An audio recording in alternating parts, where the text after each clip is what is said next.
Hello friends, welcome to maths foundation. First subscribe my channel maths foundation. So आज हम start कर रहे हैं क्लास 10th का चैप्टर नंबर 1 रियल नंबर्स, जिसमें हमें एक प्रमेय करनी है सिद्ध। प्रमेय है 1.4 √2 एक अपरिमेय संख्या, हमें इसे सिद्ध करना है। इसमें हम बेसिकली क्या करते हैं कि हम इसको अपरिमेय ना मान के हम इसको पहले परिमेय मान लेते हैं। फिर जब ये परिमेय की कंडीशंस को सेटिस्फाई नहीं करती तो हम ये कह देते हैं कि ये परिमेय नहीं है, इसीलिए ये अपरिमेय है। राइट। सो ये एक बहुत ही इम्पॉर्टेंट प्रमेय है, ये एग्जाम पॉइंट ऑफ व्यू से भी बहुत ज़्यादा इम्पॉर्टेंट है। So please focus, it start. तो इसका प्रूफ करते हैं। प्रूफ के लिए हम क्या बोलते हैं? उपपत्ति।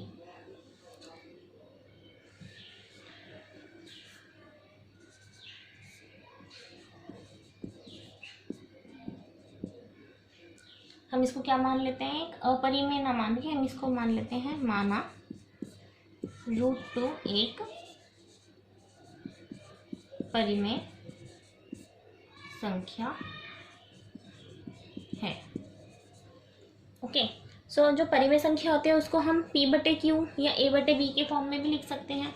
तो हम √2 को क्या मान लेते हैं? A/B मान लेते हैं। फिर हम क्या करते हैं, यहाँ पे A और B के बीच में एक रिलेशन है।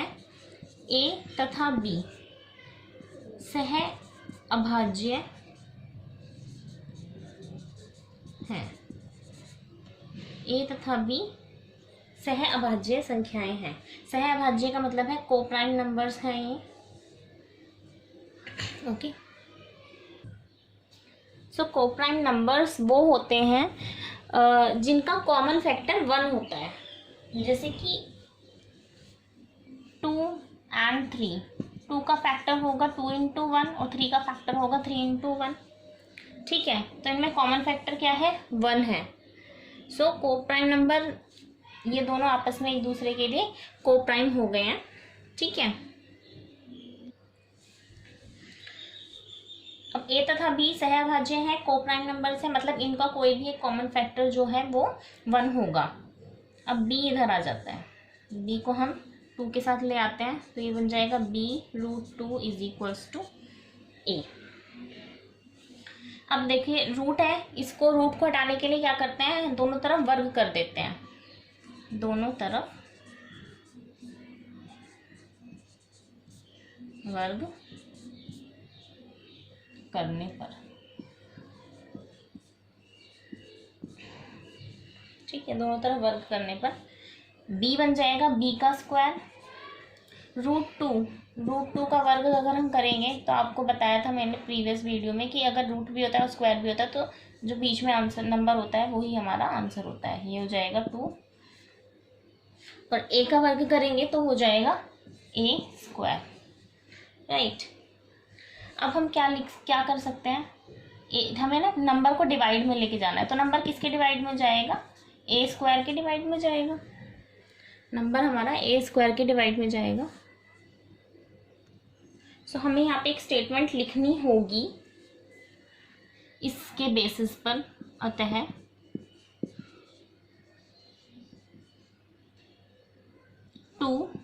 a² को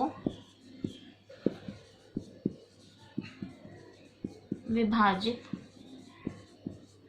करता है, इसलिए 2a को भी विभाजित करेगा। ओके। यहाँ पे 2a² को विभाजित कर रहा है तो 2a को भी विभाजित करेगा। कैसे? यहाँ पे देख लेते हैं। देखिए 2a² को विभाजित कर रहा है, सिंपल सी बात है, a² की डिवाइड में 2 है तो इसलिए 2a² को विभाजित कर रहा है। अब a² को हम कैसे लिख सकते हैं? a × a/2, इसलिए 2 हमारा a को भी विभाजित करेगा, सिंगल वाले पार्ट को भी विभाजित करेगा। ओके। अब हमें क्या करना है? नेक्स्ट स्टेप, ये हमें थोड़ा सा लर्न करना पड़ता है। हम a को क्या रखेंगे यहाँ पर? 2c। a को हम 2c रखेंगे जहाँ C कोई पूर्णांक है। ये प्रूफ करने के लिए हमें यही कंसिडर करना पड़ेगा कि A is equals to 2C, और जहाँ पे C कोई पूर्णांक है वो हम पुट कर देते हैं। किसमें पुट करेंगे हम? इसको समीकरण 1 में पुट करेंगे। ये रहा समीकरण 1। ओके, A बराबर 2C को समीकरण 1 में रखने पर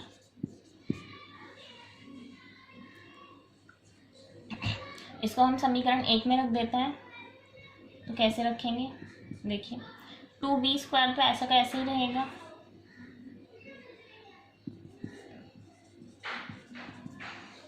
तो a² की जगह हम क्या रखेंगे? हम 2c, तो a² हो जाएगा, दैट मीन्स 2c का होल स्क्वायर हो जाएगा। इसको हम सॉल्व करेंगे तो ये आ जाएगा 2b² इज इक्वल टू 2 का स्क्वायर 4 एंड c का स्क्वायर c²। फिर हम इसको 2 को नीचे ले जाते हैं तो यहाँ पे क्या बचेगा? b² बचेगा। b² is equals to 4/2 c²। 2 से 4 कैंसिल हो जाएगा, 2 आ जाएगा। So b² is equals to 2c²। अब फिर से वो डिवीजन वाला टाइप का लेंगे हम, तो 2 को डिवाइड में ले जाते हैं। जब 2 को डिवाइड में लेके जाएंगे तो वो किसके डिवाइड में आ जाएगा? b² के डिवाइड में आ जाएगा। ओके, सो यहाँ पे फिर से सेम स्टेटमेंट लिखेंगे। अतः 2b² को विभाजित करता है, इसलिए 2b को भी विभाजित करेगा। ओके, अब देख सकते हैं यहाँ पे 2 यहाँ पे a² को विभाजित करता है इसलिए a को विभाजित करेगा, और यहाँ पे 2b² को विभाजित करता है इसलिए b को भी विभाजित करेगा। फाइन। अब यहाँ पे आप देख सकते हैं कि a का गुणनखंड 2 a को विभाजित करेगा, इसका मतलब a का गुणनखंड एक 2 आ गया इस वाले a का। यहाँ पे 2 b को विभाजित कर रहा है, b का गुणनखंड क्या आ गया? 2 आ गया। यहाँ पे a का और b का दोनों का गुणनखंड क्या आ गया है? 2 आ गया है। जबकि हमारे पास क्या लिखा गया है कि a और b क्या है? सह अभाज्य हैं, मतलब इनका कोई भी कॉमन गुणनखंड 1 होगा। जबकि हमने यहाँ पे अभी सिद्ध किया है कि इन दोनों का जो कॉमन गुणनखंड है वो 2 है। इसलिए जो हमने ये मानी थी कंडीशन की √2 एक परिमेय संख्या है, यह गलत है। ठीक है, अब यहाँ पे एक स्टेटमेंट लिख देते हैं इसी चीज को प्रूफ करने के लिए। स्टेटमेंट है, अतः a और b में कम से कम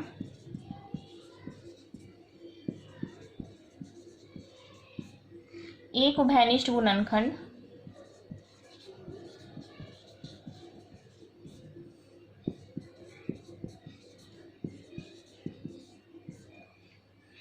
टू है। अब यहाँ पे हमने ये लिख लिया कि a और b का जो एक और गुणनखंड आया है वो 2 भी आ रहा है। आगे मैं यहाँ पे लिख देती हूँ उसको थोड़ा सा इरेज करके पार्ट को।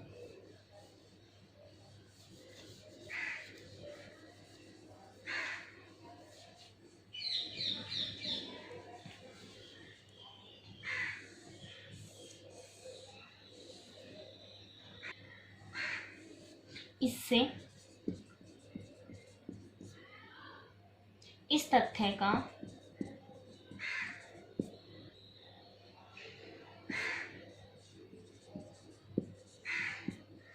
विरोधाभास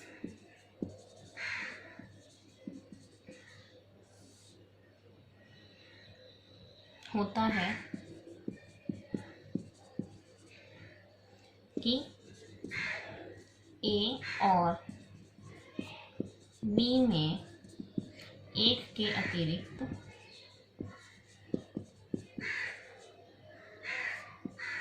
कोई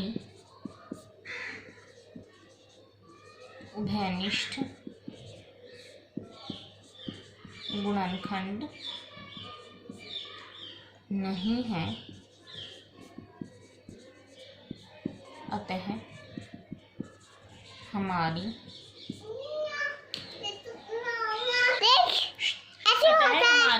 कल्पना गलत है।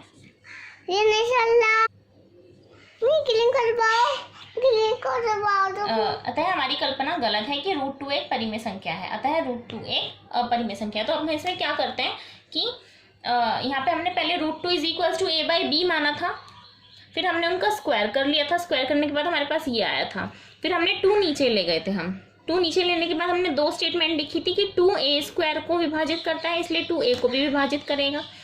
जो हमें पॉइंट याद रखना है वो ये याद रखना है कि a को हमें किसके बराबर मानना है, 2c के बराबर मानना है। a को किसके बराबर मानना है, 2c के बराबर।